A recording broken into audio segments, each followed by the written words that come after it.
मगर इंसान अजीब मखलूक है कि जब उसका परवरदिगार उसको आजमाता है कि उसे इज्जत देता और नेमत बख्शता है तो कहता है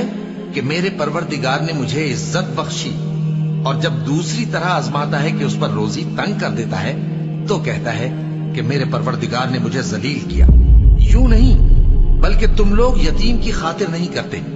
और न मिस्कीन को खाना खिलाने की तरगीब देते हो, और मीरास के माल को समेट कर खा जाते हो और माल को बहुत ही अजीज रखते हो। यूं नहीं,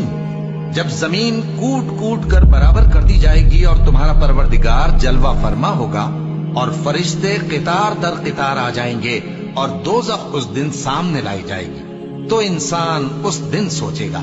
मगर अब सोचने से उसे फायदा कहां मिल सकेगा। कहेगा, काश मैंने अपनी इस जिंदगी के लिए कुछ आगे भेजा होता, तो उस दिन न कोई अल्लाह के अजाब की तरह का अजाब देगा और न कोई उसके जकड़ने की तरह जकड़ेगा। ऐ इत्मीनान वाली जान, अपने परवरदिगार की तरफ लौट चल, तू उससे राजी, वो तुझसे राजी, सो तू मेरे खास बंदों में शामिल हो जा और मेरी बहिश्त में दाखिल हो जा।